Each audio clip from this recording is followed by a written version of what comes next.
This is a W4TB special report from the Wisdom for the Blind Studios in Fort Lauderdale, Florida.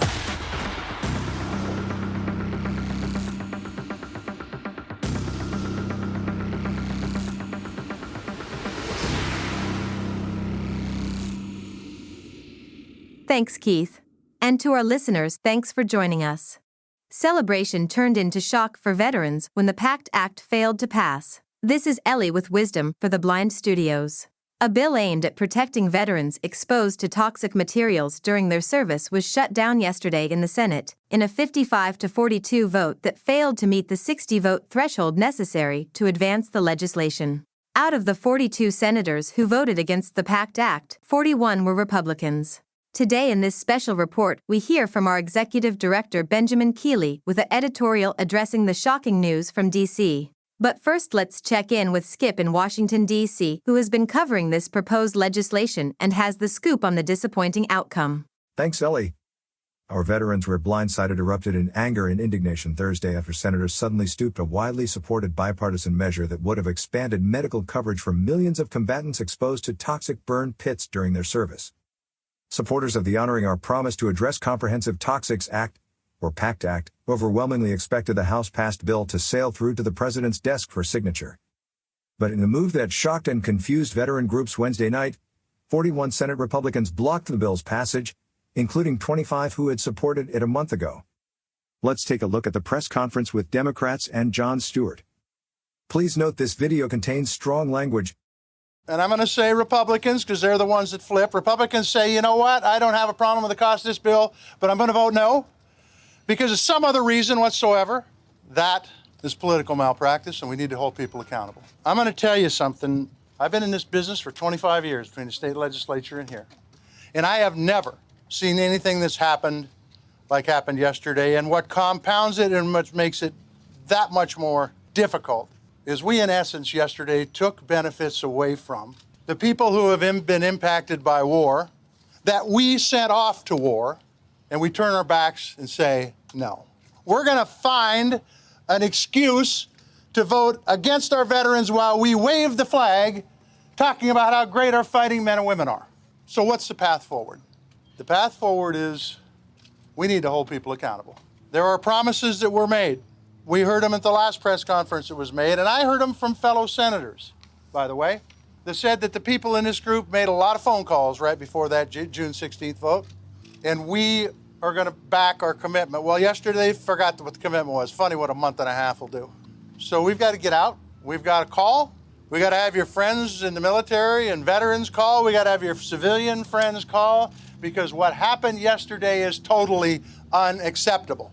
And I can guarantee you this, I've been here long enough to know that if you want to find a reason to vote against a bill, you can. But the truth is, what happened yesterday is they voted against the men and women who fight for this country, that want to return back to civilian life and have a normal life.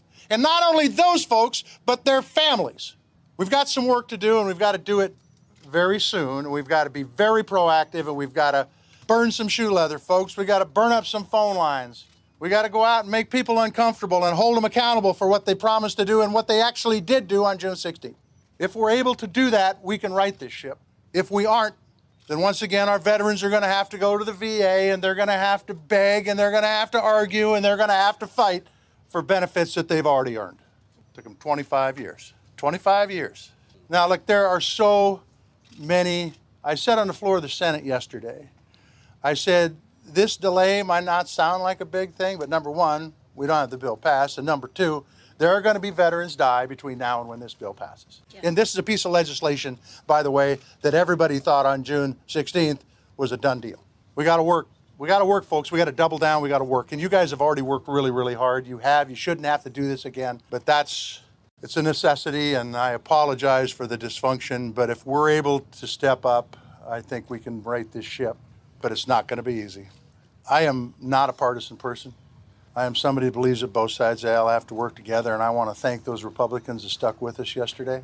And I called many of them and thanked them for it, because I appreciate it. Their word is their bond, which is the way I was raised. The rest of them need to be talked to. Well, I agree with Senator Tester. This is total bullshit. This is the worst form of over-politicization I've literally ever seen. This is total BS. We had the votes. We had strong bipartisan support for this bill.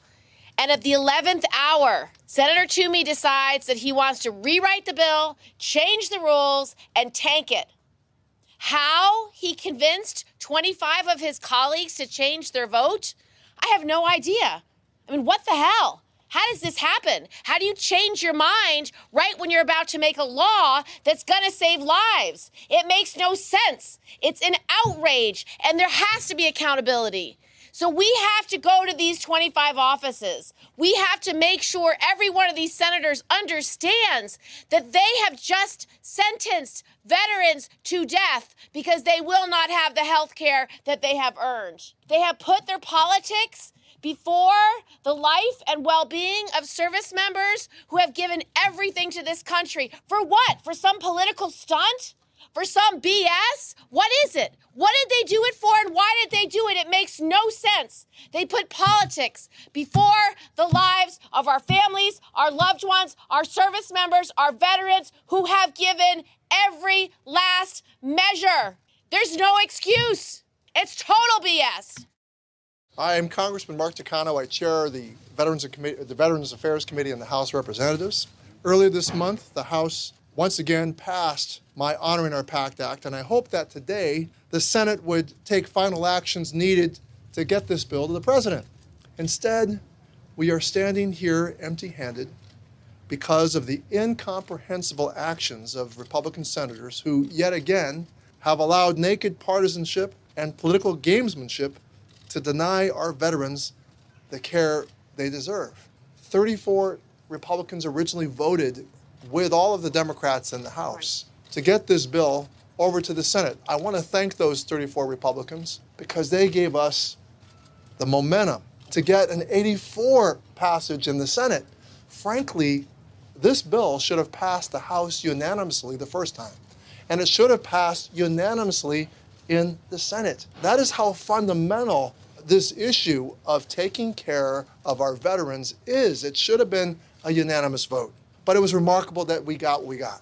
The same senator who held up the PACT Act a few weeks ago has yet again stood in the way.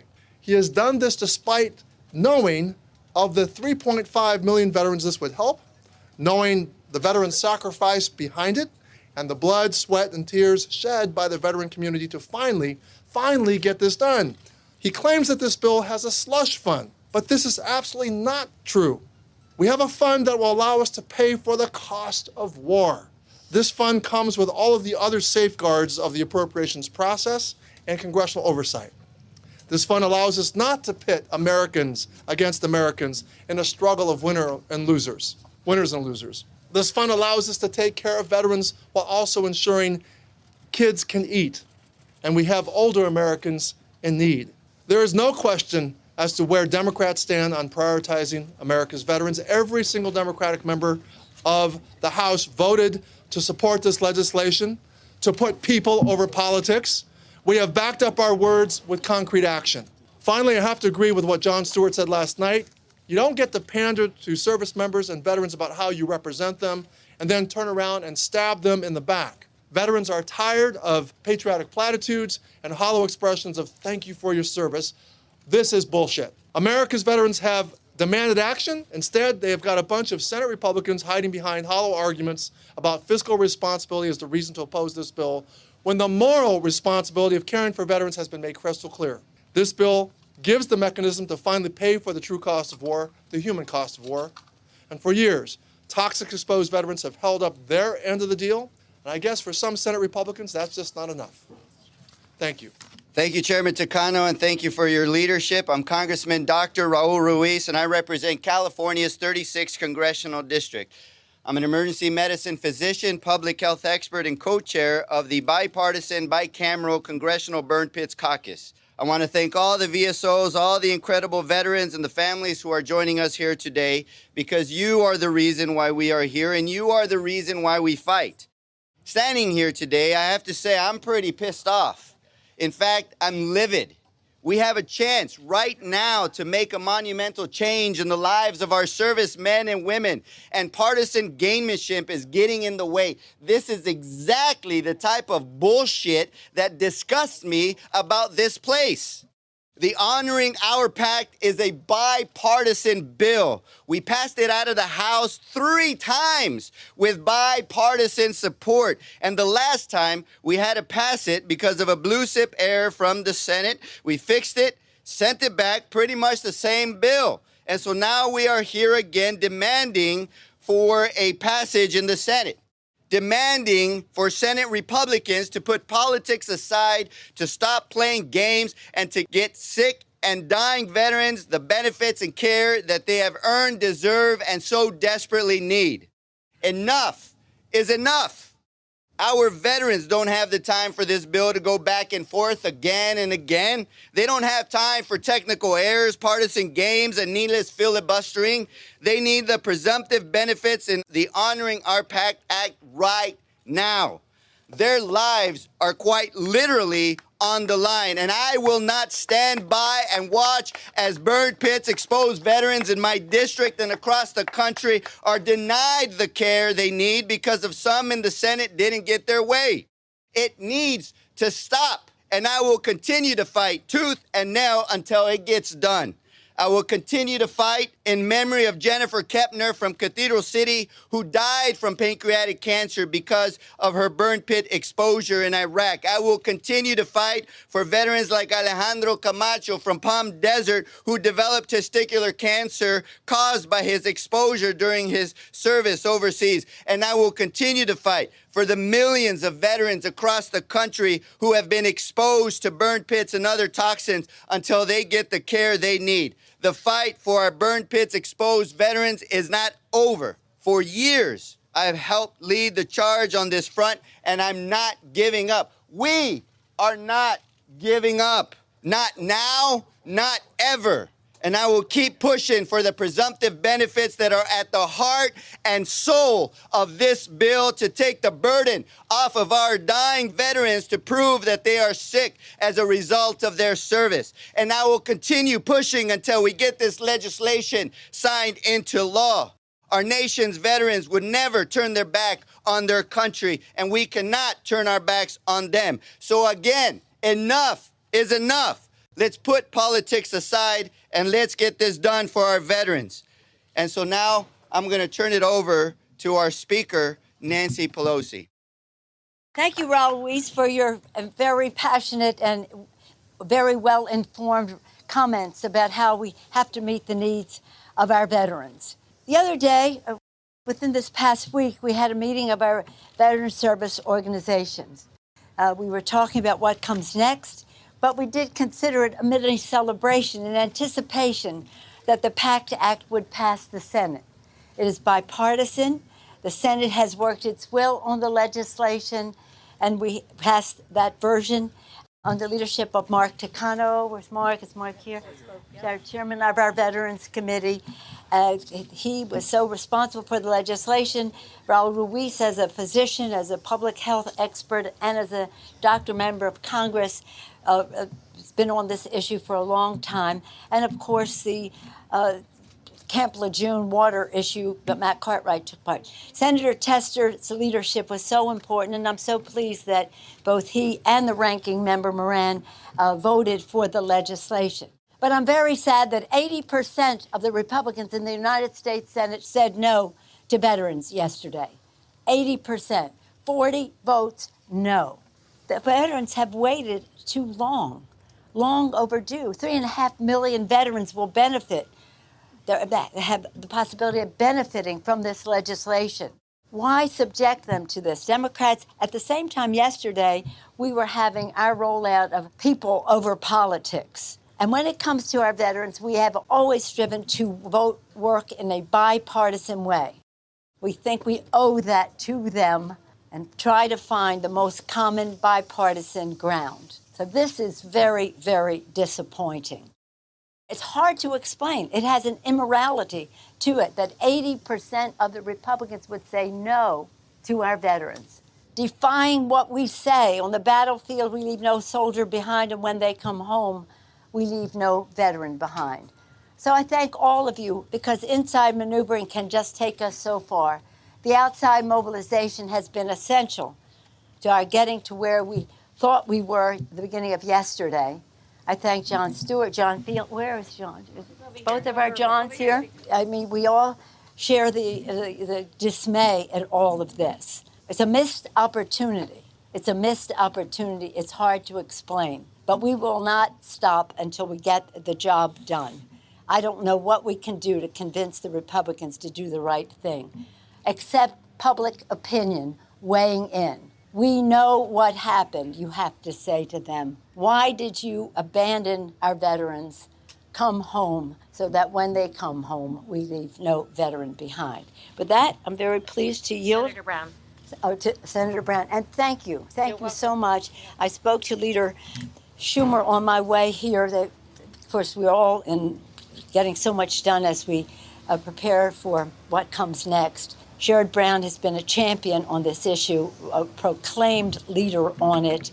I thank you. I thank Senator Tester. And now I welcome Sherrod Brown as a leader for our veterans to the podium. Thank you, Madam Speaker. It's always an honor to be on the same platform with Speaker Pelosi, the greatest speaker in the history of this institution. So thanks, Dr. Ruiz. Thank you. Senator Gillibrand, Congresswoman Luria, Dr. Shulkin, Congressman Takano, thank you. 5 years ago, Susan came to me. Susan lives in northern Ohio on behalf of her son-in-law, who was suffering from illness from the burn pits. And Susan has been joined by her daughter and her granddaughter at rally after rally. Susan came to this today expecting us to celebrate the final passage and the bill on the way to the President of the United States. And she fully expected that. We all fully expected that until a few hours ago, till late yesterday, when for whatever reason, Republicans decided that their political calculations and their politics are more important than what we do for this nation's veterans. And think about what this is. When Heath Robinson, after whom this bill's named, when Heath Robinson went to serve this country, he took an oath to protect this country. Some ways, Dr. Ruiz and Speaker Pelosi, you know, we take an oath to welcome them home and to provide for them when they're home. And we know this exposure to burn pits, the cancers and the bronchial diseases and all that come from this. We know their lives are at risk, their health is at risk. We were this close. It's been more than 5 years. 5 years since she and I talked, and she got me on board this, and joined by Senator Tester and Gillibrand and so many others and Speaker Pelosi. And it's time we do this. And every day we wait are more soldiers and more Marines and more people coming home and not getting the health care that they have. Think back to Agent Orange, that they had to prove each case and beg the VA to take care of them and say, well, my illness was caused by Agent Orange, or my illness was caused by my exposure to burn pits. No, they shouldn't have to do that. And that's what this bill is all about. And I would close with this, and I know that Senator Gillibrand is absolutely on board with this, and all of us, that we stay here, and her granddaughter is here. Good to see you. I'll close with this, that the Senate's expected or scheduled to go home after next week to go to do our things in the state and in our districts. We don't leave here. We stay until this is done. As long as Republicans keep trying to block this, we stay here.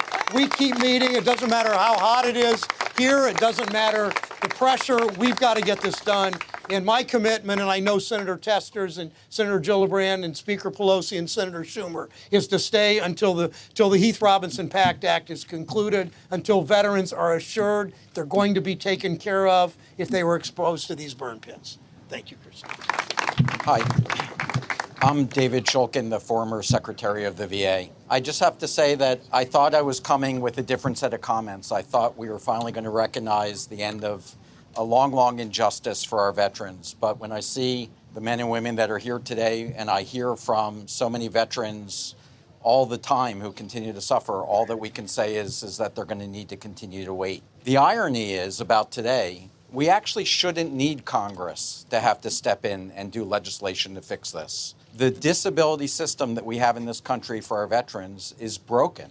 It's actually backwards. We make our veterans wait until data is developed, scientific data to prove outcomes. And as we all know, science takes a long time. It's hard to get this data, yet we make our veterans wait. When we need our military, our men and women, to respond in a situation, they don't wait. They don't say, I want to study the geographic political situation before they respond. They're there for us. They put their lives on the line. They fight for us, and we are going to continue to fight for them till this injustice is finally fixed, until our men and women get the service and benefits that they deserve. And we're going to be there until that happens. Thank you. Bob Kerrey, Independence Fund. Thank you very much, Senator. And we echo what Senator Brown just said. The Independence Fund is a veteran service organization that helps combat veterans, catastrophically wounded veterans, their families, and their caregivers. And that's who's being harmed here. People tell us, oh, we can get this passed in September or during lame duck. When you have cancer, when you are sick, a month, 2 months is a lifetime, both figuratively and possibly literally. We've got to pass this now. Stay in session. Stay all night. We'll bring coffee and donuts tomorrow morning. Stay all weekend. I'll ask the Capitol Hill Police to turn a blind eye while I cook hamburgers and hot dogs. Stay here. I didn't get the chance to go home when I was getting up at 3 a.m. in the morning for the Reveille watch on my ship. I didn't get the chance to go home when my sister passed away, my sister-in-law passed away. I did not get to go home when I had the opportunity to even help my sick mom.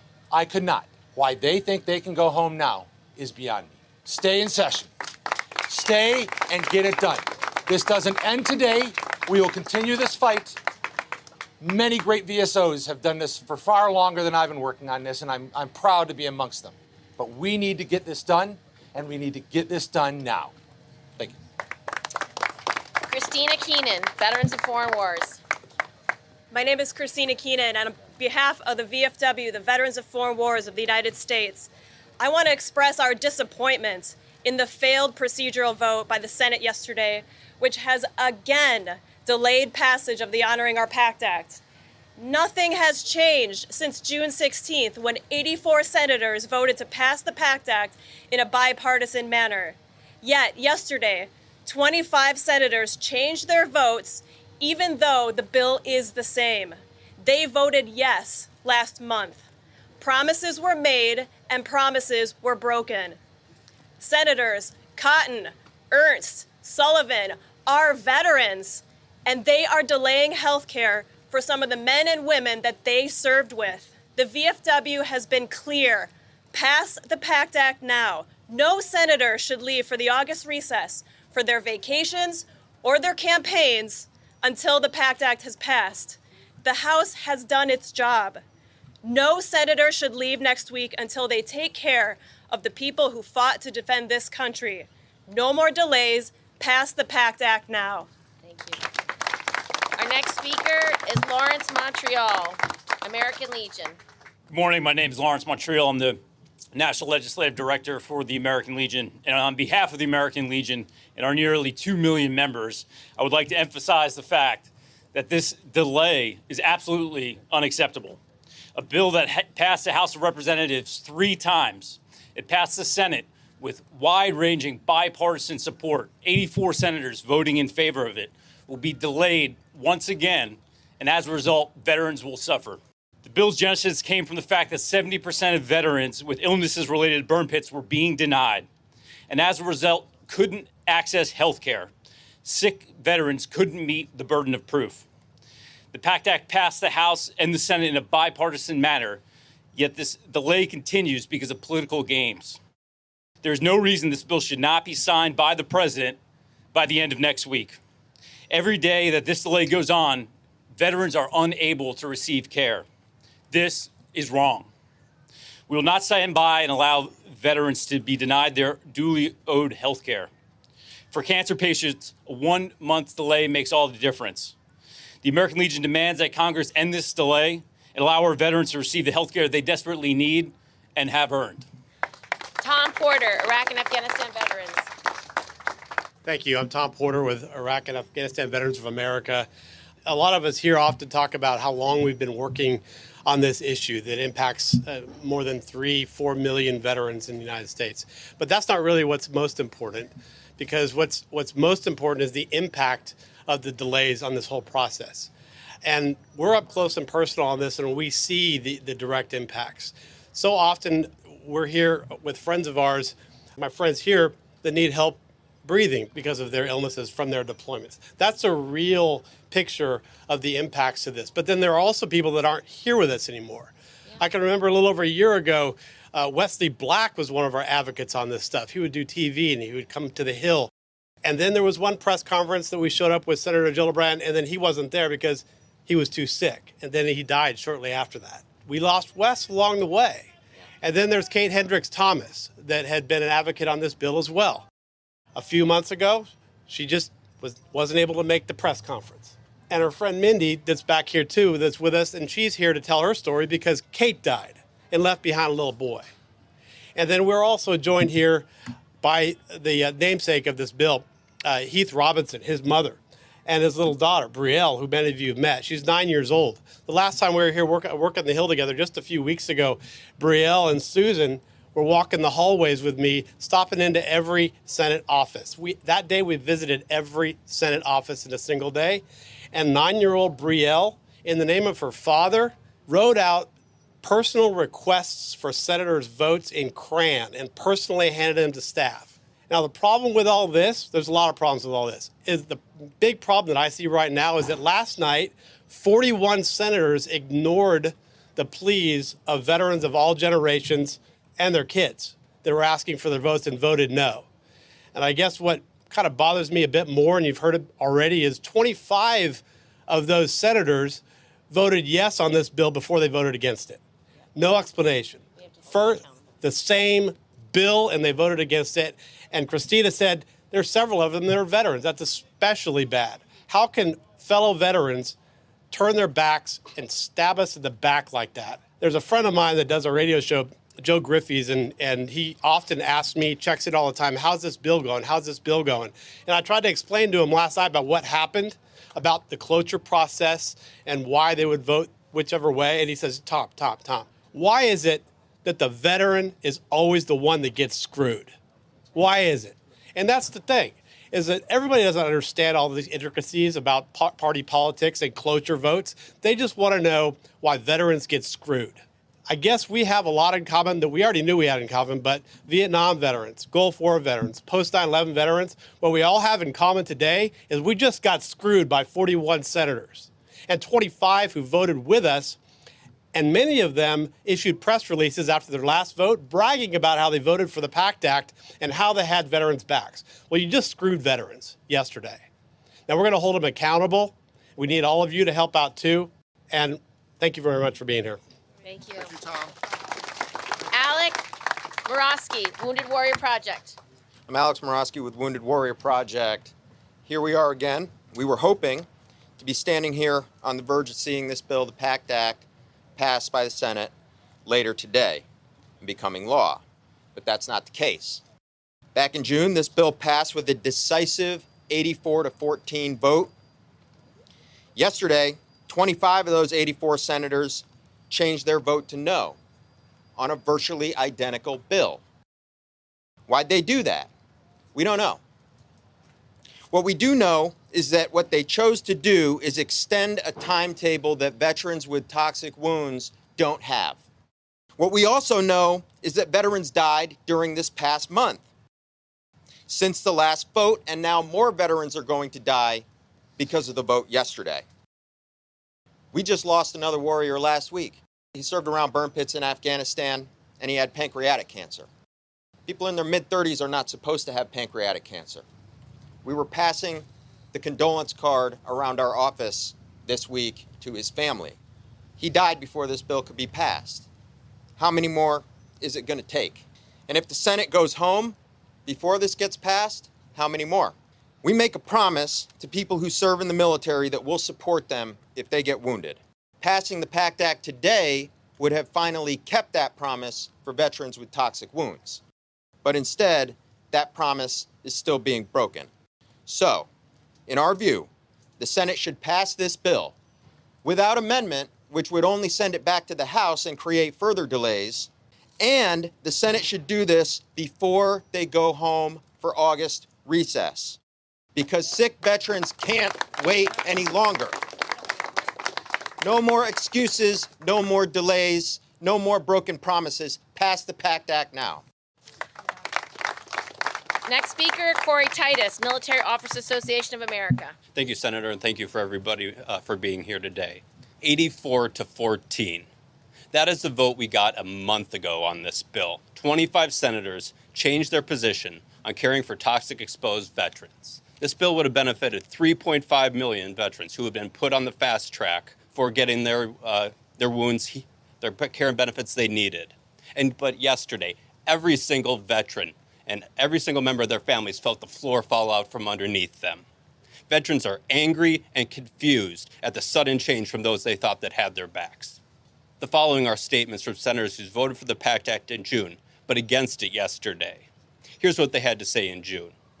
As we work to ensure our nation's military is provided for, it is also vitally important that our veterans receive the care and benefits they have rightfully earned. Another senator said, our veterans sacrificed so much to protect our freedoms and keep us safe. I was proud to vote for the PACT Act today, which provides critical funding and support for those exposed to toxic environments like burn pits during service. Senators, the bill didn't change. Is caring for veterans no longer vital? Why are you no longer proud to vote for the PACT Act? You said that you wanted to see this bill signed into law. Why did you help block it? Sadly, veterans and VSOs have been here before. Our veterans call on our nation to help for our wounds of war, and certain lawmakers delay it while we die. We will do what we have always done in this situation. We will regroup, rally together, and fight back together to get this bill over the finish line. Our service has taught us to work as a team, and our service has fortified our resolve to never quit and never leave a fallen comrade. We will abide by that ethos, and we will charge forward together to get the PACT Act passed. Everybody needs to call, write, and visit their senators' offices. The Senate should not go home until this bill is passed. Thank you. Next speaker is Candace Wheeler at TAPS. As the leading voice for the families of those who died as a result of illnesses connected to toxic exposure, and a founding member of the Toxic Exposure in the American Military Coalition, the Tragedy Assistance Program for Survivors is grateful to Senator Schumer, Senator Gillibrand, Chairman Tester, Ranking Member Moran, Speaker Pelosi, Chairman Takano, and Ranking Member Bost, and many others for their leadership on the PACT Act. Like everyone here, we watched the Senate cloture vote yesterday in disbelief. Our veterans deserve better. Their families, caregivers, and survivors deserve better. We urge the Senate to pass this historic legislation without further delay. It is our nation's moral obligation to care for our veterans and their survivors. Every day the PACT Act is delayed is precious time lost for our veterans suffering from the effects of toxic exposure.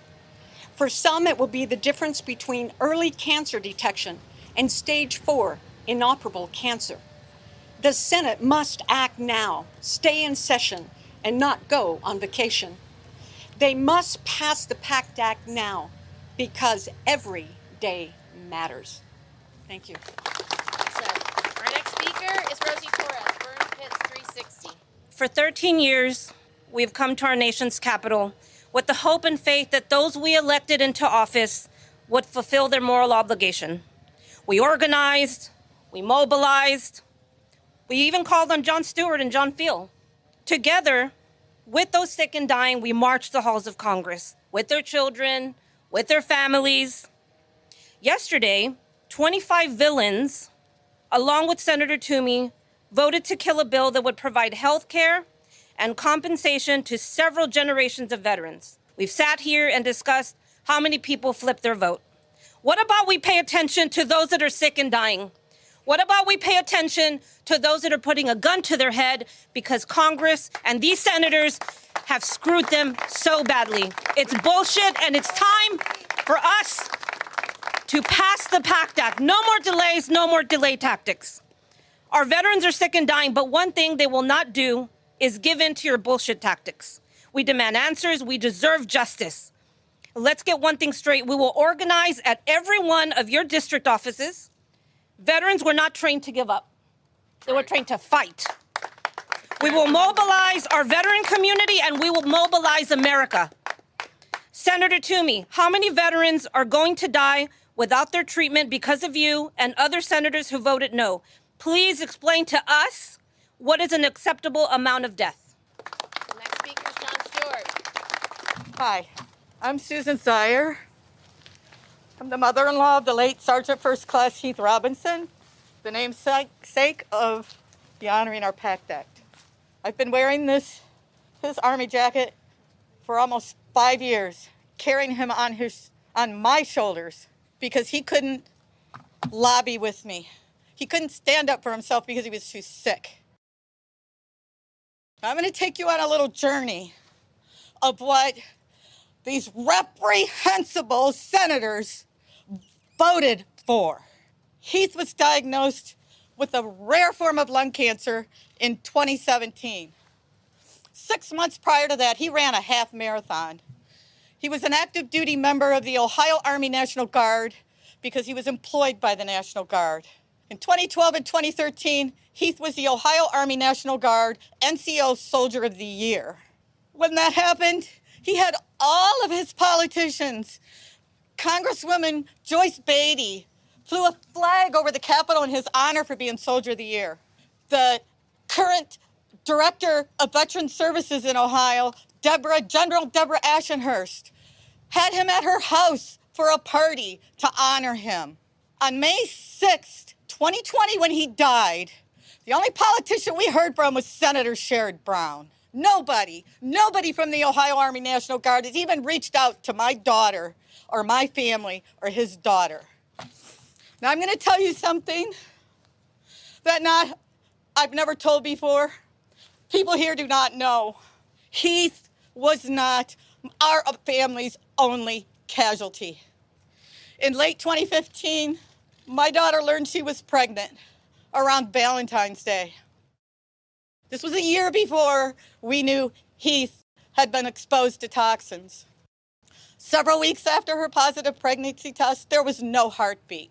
Because they had TRICARE insurance, TRICARE forced her to miscarry naturally. 6 weeks later, Danielle had not miscarried.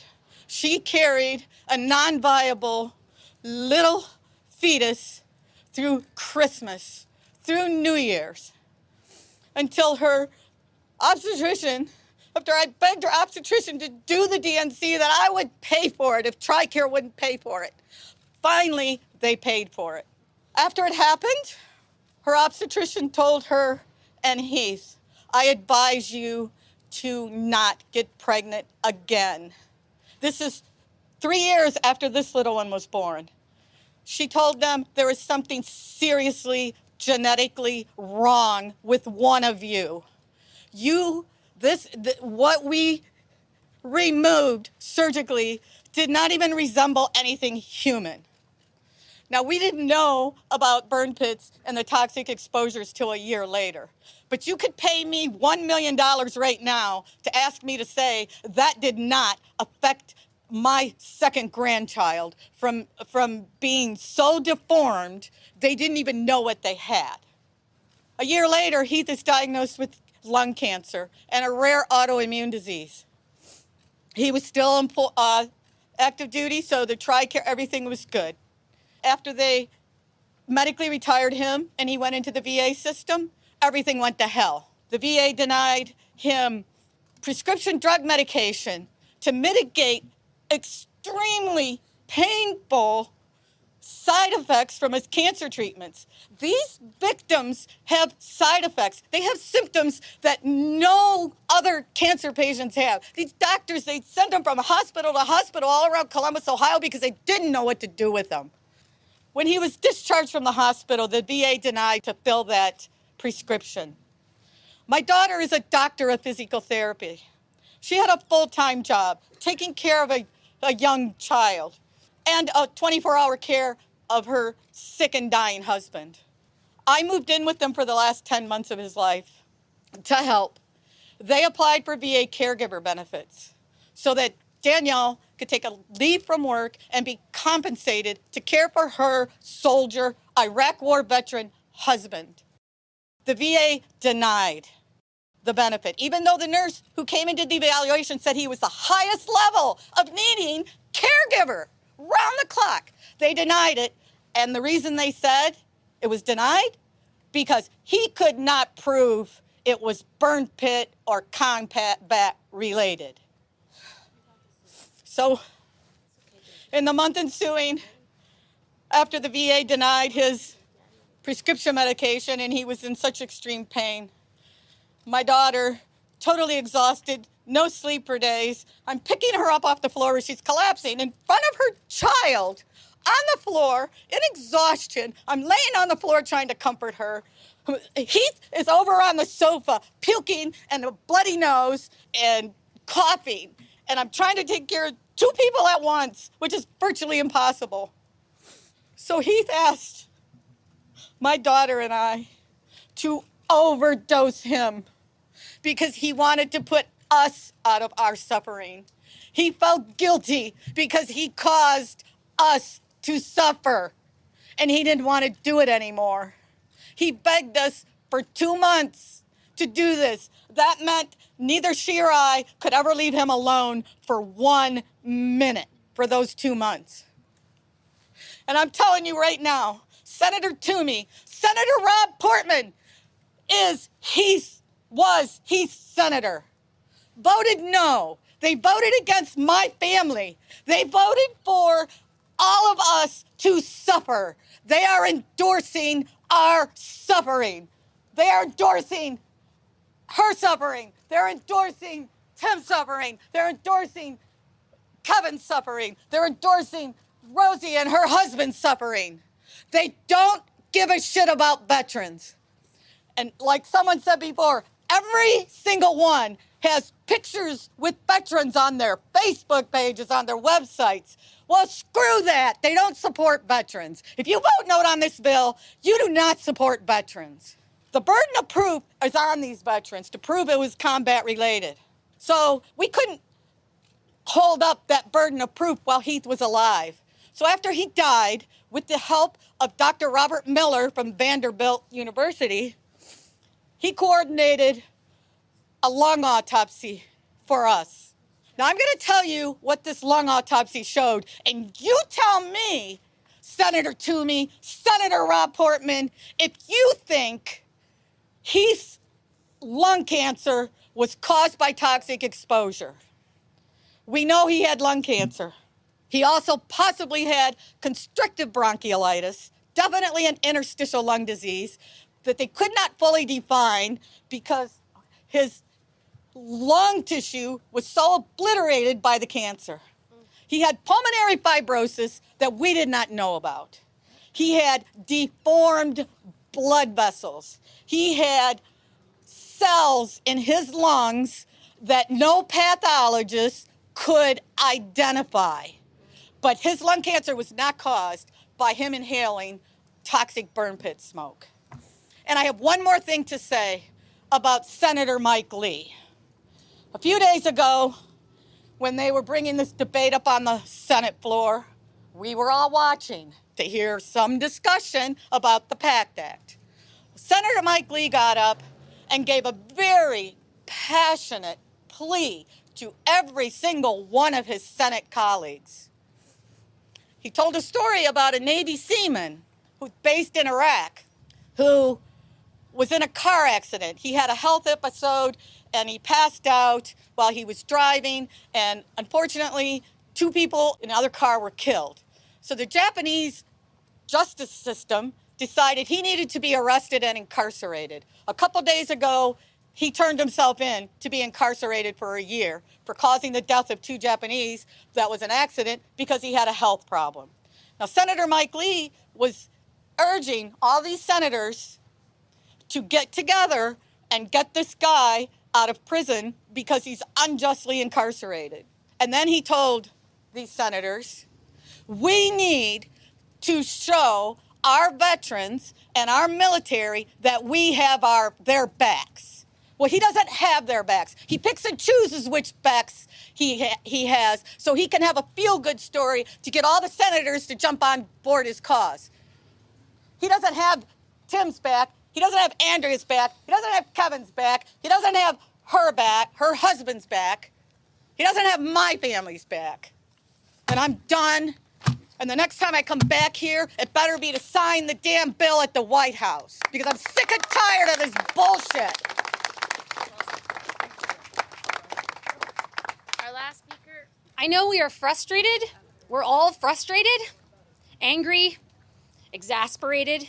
This bill didn't pass soon enough to benefit my sister in arms, Dr. Kate Hendricks Thomas, because we buried her in Arlington 2 weeks ago.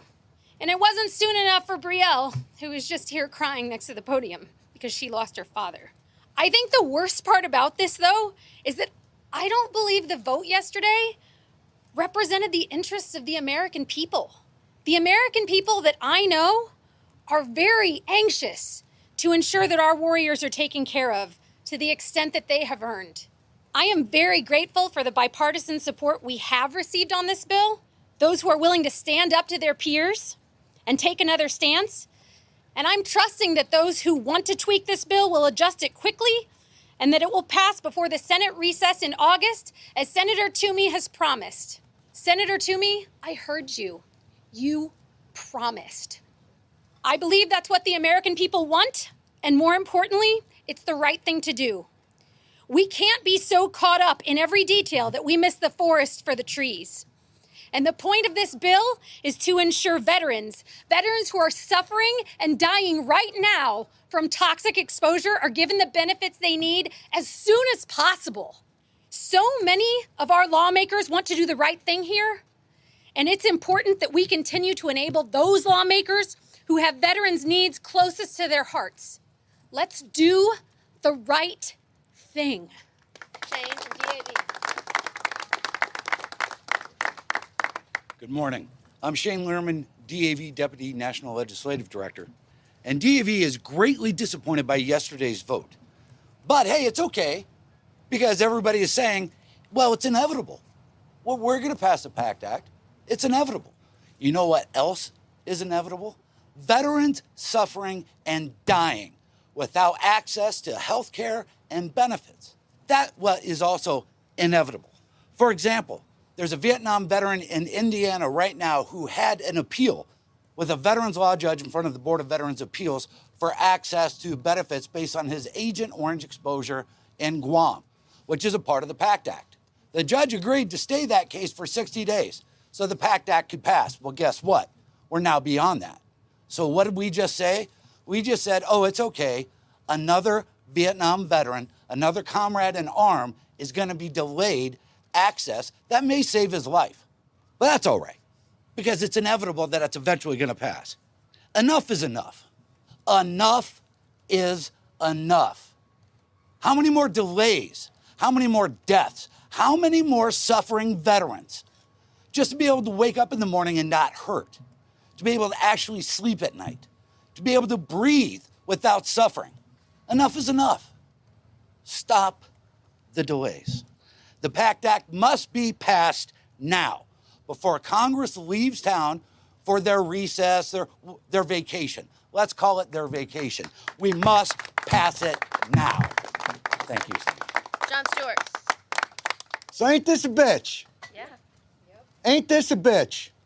America's heroes who fought in our wars outside sweating their asses off with oxygen, battling all kinds of ailments, while these motherfuckers sit in the air conditioning, walled off from any of it. They don't have to hear it. They don't have to see it. They don't have to understand that these are human beings. Do you get it yet? Do we see that these aren't heroes?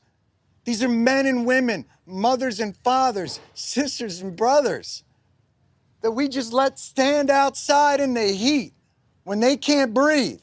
I'm gonna read you something. This is beautiful. I'm gonna read you something beautiful. You know what? I said a curse word and I'm sorry about that. That was my fault. Let me say something beautiful. This is a tweet from Senator Rick Scott of Florida from yesterday. It's beautiful.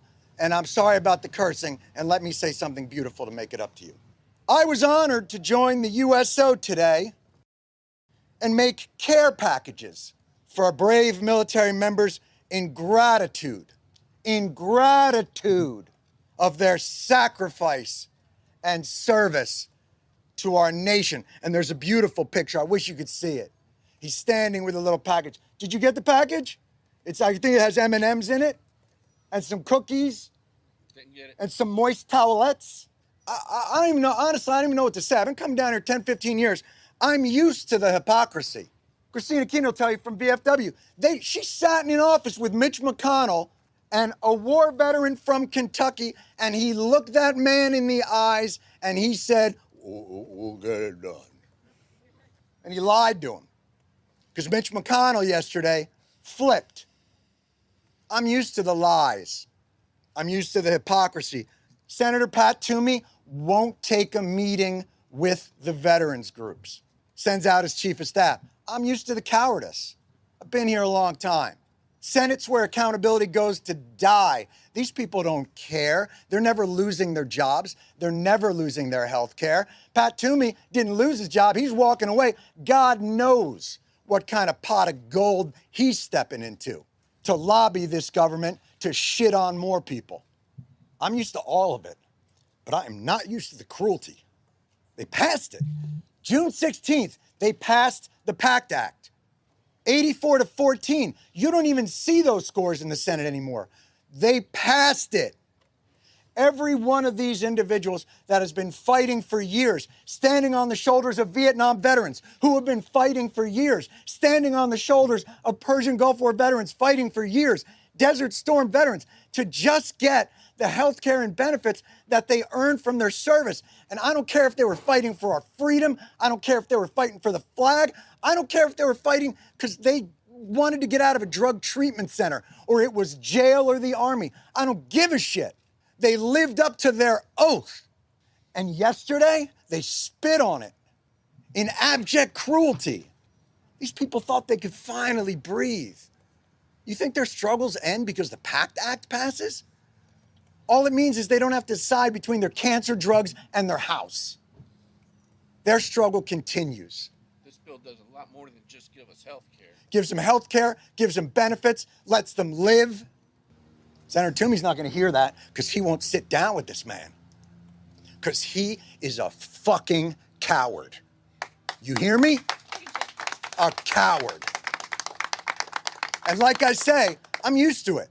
But this type of cruelty on those that we say we hold up as our most valued Americans, then what are we? Pat Toomey stood up there, Patriot Pat Toomey, excuse me, I'm sorry. I want to give him his propers. I want to make sure that I give him his propers. Patriot Pat Toomey stood on the floor and said, this is a slush fund. They're going to use $400 billion to spend on whatever they want. That's nonsense. I call bullshit. This isn't a slush fund. You know what's a slush fund? The OCO, the Overseas Contingency Operations Fund, $60 billion, $70 billion every year on top of $500 billion, $600 billion, $700 billion of a defense budget. That's a slush fund, unaccountable, no guardrails. Did Pat Toomey stand up and say, this is irresponsible, the guardrails?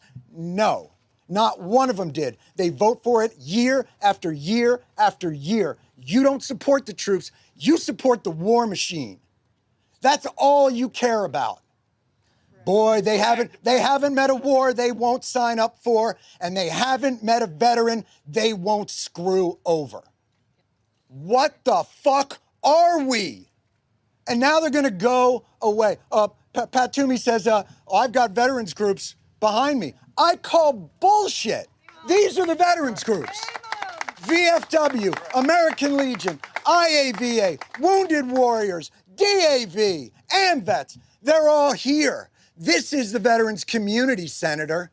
They don't stand behind you. In fact, you won't let them stand in front of you. Cowards, all of them. Cowards, all of them. And now they say, well, this will get done maybe after we get back from our summer recess, maybe during the lame duck. because they're on Senate time. Do you understand? You live around here. Senate time is ridiculous. These motherfuckers live to 200. They're tortoises. They live forever, and they never lose their jobs, and they never lose their benefits, and they never lose all those things. Well, they're not on Senate time. They're on human time, cancer time. Don't you have families?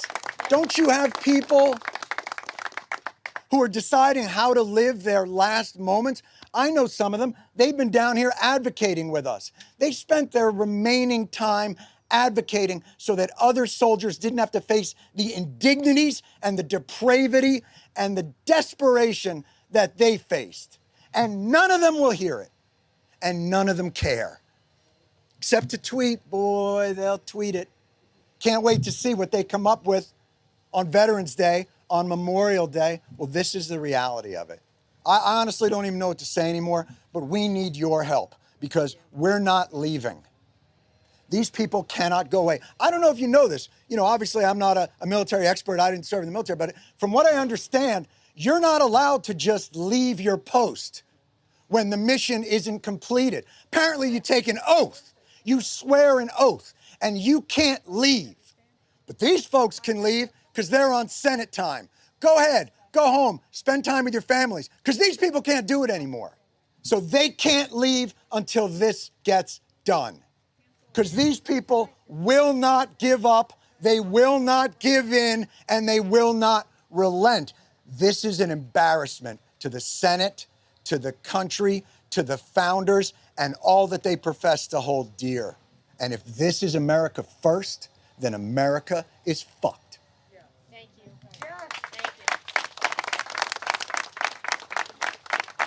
Any on-topic questions?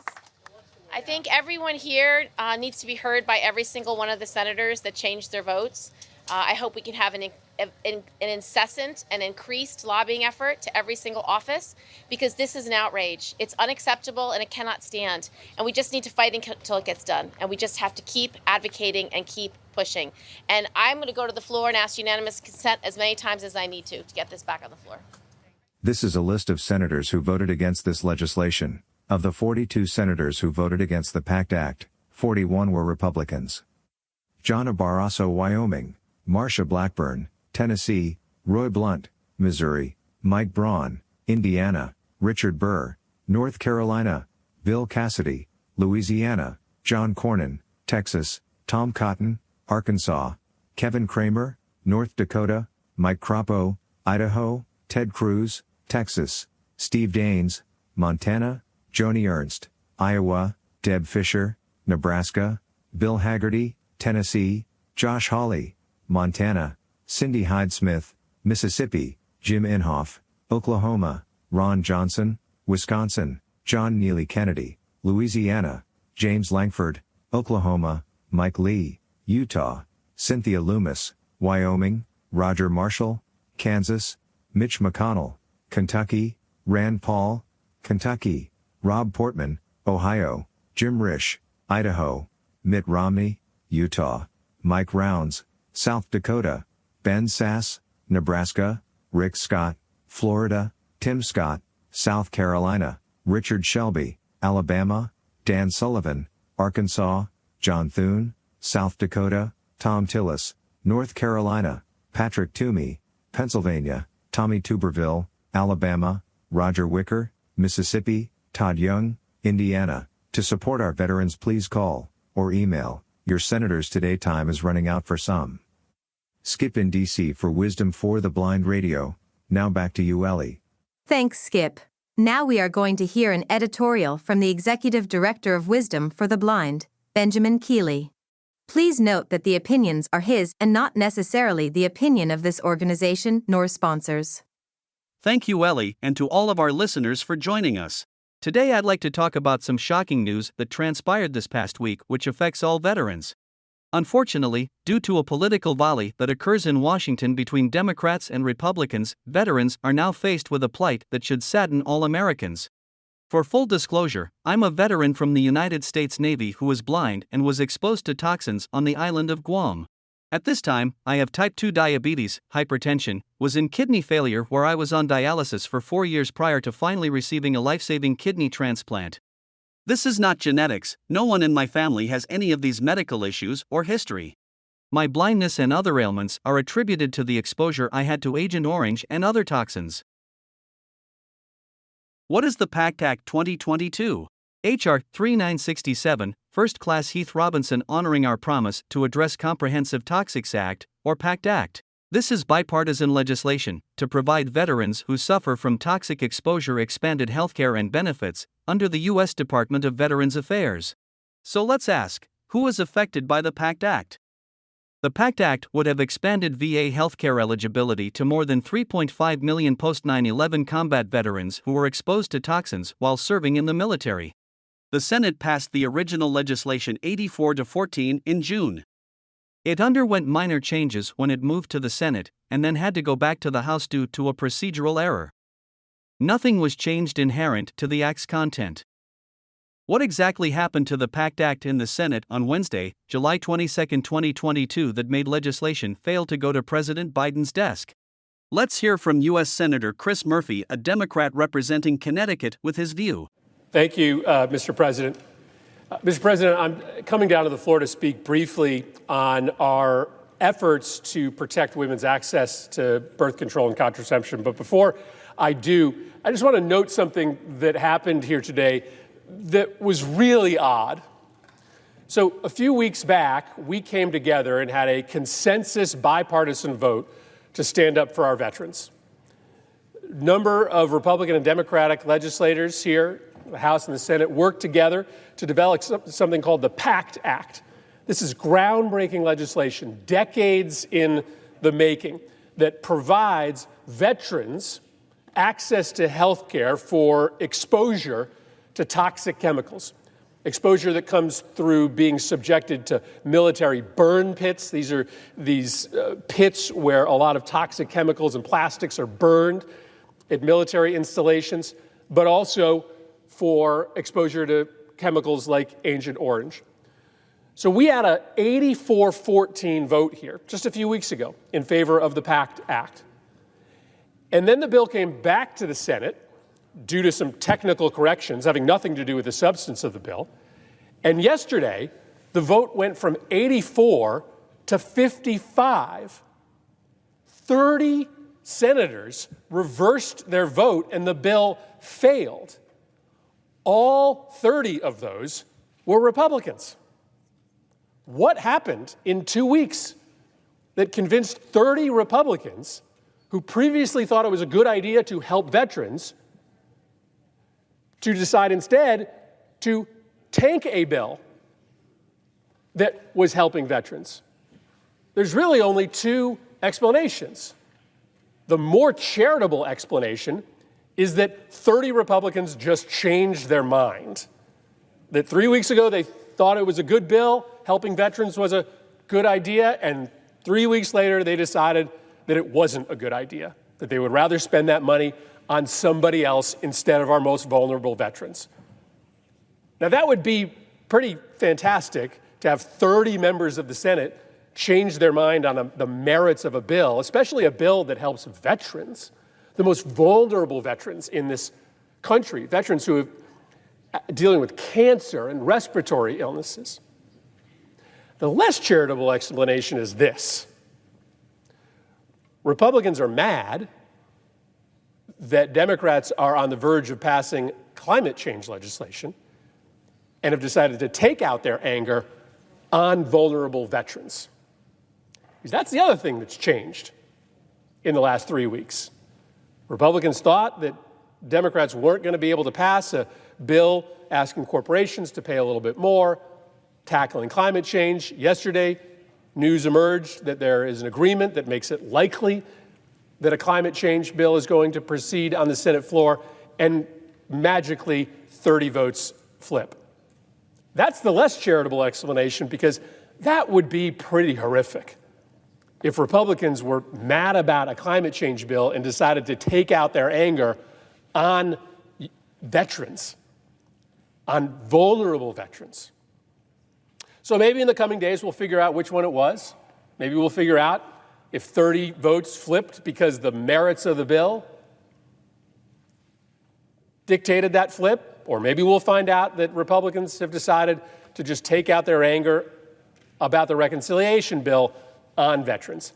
Either way, this is not a good day for veterans in this country. Democrats are standing up for veterans. We're going to keep voting for the PACT Act. We're going to bring it back.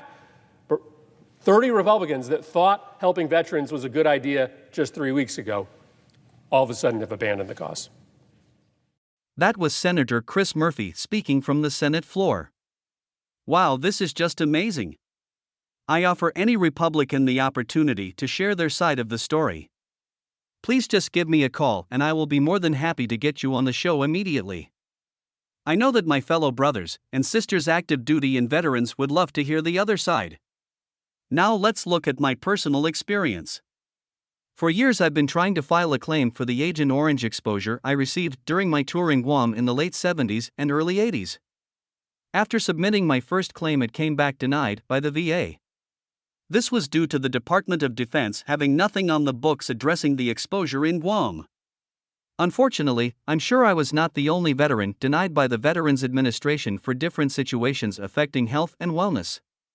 We must remember that the Vietnam conflict ended on November 1, 1975, and it took until June 25, 2019, 44 years later, for them to pass the Public Law 116-23, the Blue Water Navy Vietnam Veterans Act of 2019. That legislation did not cover the drinking water in Camp Lejeune or the toxic exposures that occurred in Guam and other places throughout the world. So, the overriding question is, how many of our brave men and women have passed away or suffered because of the 44 years it took them to get that bill passed? It is a frightening time as we are now playing games again with core elements of PACT Act legislation. We have a new era of soldiers who serve so valiantly and keep this country safe.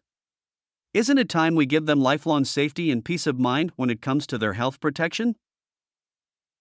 What does this mean for recruiting a new class of men and women who want to serve our country? The U.S. Army is projecting it likely will fall short of its fiscal year 2022 recruiting goal by as many as 10,000 troops and could miss the fiscal year 2023 recruiting goal by as much as 28,000 troops, according to Army estimates. With this decline in recruiting capabilities, America is now polarized as it will be handcuffed with a diminished recruiting class.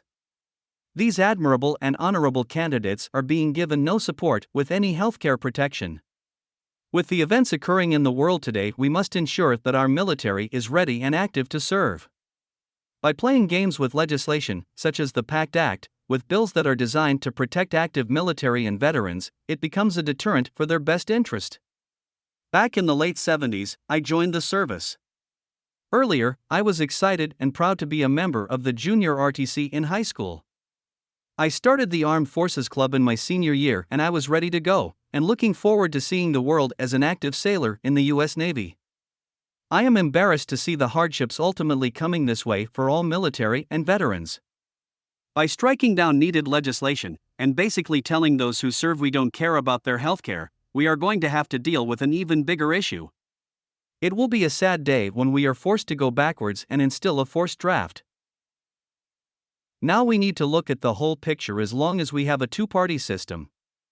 Politicians from both parties need to work together, not against each other, especially on legislation that affects our citizens, our children, and our veterans. I think the American people should be ashamed of our officials who sit in the House and celebrate the legislation they failed to pass to protect our veterans. Ask yourself, these politicians will spend millions of dollars to get into office yet then get paid only $147,000. Doesn't that seem like a control issue? I was totally shocked that on the same day Senator Rick Scott from Florida, who voted against supporting veterans in the PACT Act, and I'm embarrassed to say I voted for, was seen packing care packages for the military. He even tweeted, "I was honored to join the USO today and make care packages for our brave military members in gratitude of their sacrifice and service to our nation." Think about the message. Would a soldier rather have some toilet paper, crackers and cookies, or a lifetime of healthcare and protection for their family? What would you choose? What should Americans choose for them? In that same aspect, isn't it time our focus should consider term limits and rating scales that serve as a report card for how officials are running this country? It is up to us, the American people, to let our politicians know that we hold them accountable for keeping the best and safest interests in mind when it comes to our citizens and cherished veterans. We don't ask for ticker tape parades, we just want the security in knowing that our livelihood and health will be protected. Everything else is unacceptable. The polarizing inequality in the Senate over legislation that affects veterans has become a mockery of injustice. It is now time for each of us to call, email, and write our politicians in every state to let them know how disappointed we are in their overriding actions. At the same time, remind them that their actions will have reactions, as I tell my 10-year-old daughter. We need to get to work and get legislation passed immediately. We also need to let our veterans know exactly how much we do care about them. And we appreciate all they've done to keep us free, and that the American flag can fly high and proud.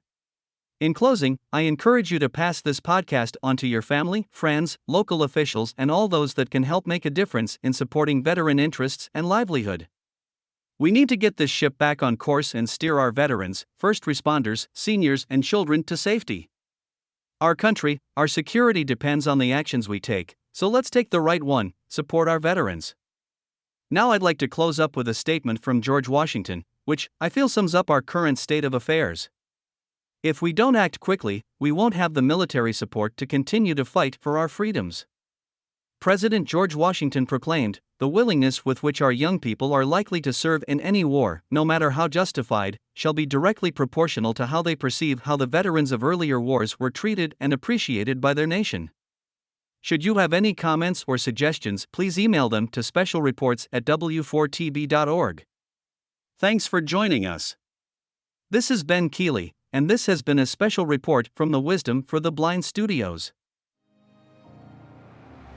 VA's Office of Blind Rehabilitation Services estimates there are approximately 130,000 veterans in the United States who are legally blind, and more than 1 million veterans who have low vision that causes a loss of ability to perform necessary daily activities.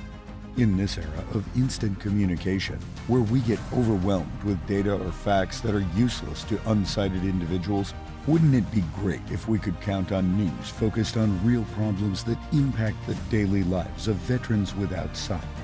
Introducing Wisdom for Blinded Veterans, an advanced informational portal designed by blind veterans specifically for blind and vision-impaired vets that, like them, are facing challenges every day. Hi. My name is Ben, and I know the frustration. I've struggled in day-to-day tasks for over 20 years since I lost my eyesight. One of my biggest challenges has always been trying to stay up to date with the latest information of my eye disease, local news, and the ever-changing technology. I wanted to be able to have one single site that merged all the data scattered, and that's why we created Wisdom for Blinded Vets. This is a portal that can be accessed via the web, a smartphone app, telephone, email, text messaging, or Amazon's Alexa. It integrates with readers such as JAWS or Apple's VoiceOver and various other tools to give you a seamless experience. This portal will keep us updated on a variety of topics and will share knowledge that can help make our lives easier and more fulfilled. Highlights of the topics covered on the portal include podcasts, events, news, blind rehab and training, information on the BVA and other groups, a list of coordinator and bros list, online groups to interact with fellow vets facing the same challenges, and much more. Give us a try. You will not be disappointed. To learn more about us, visit our website www.w4bv.org. If you're interested in sharing your knowledge, please consider becoming a contributor by logging into our portal and going to the contributor section for more information. Wisdom for Blinded Veterans, transforming blind veterans' lives.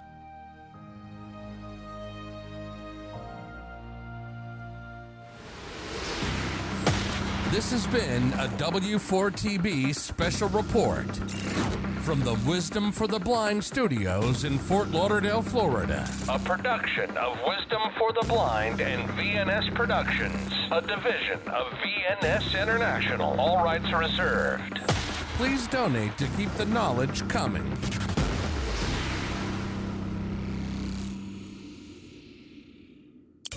Wisdom for the Blind is dedicated to doing everything we can for the blind and sight impaired. If you'd like to bless us with a donation to keep the website, the podcast, the webinars, and the radio station operating, we can't express how grateful we'd be.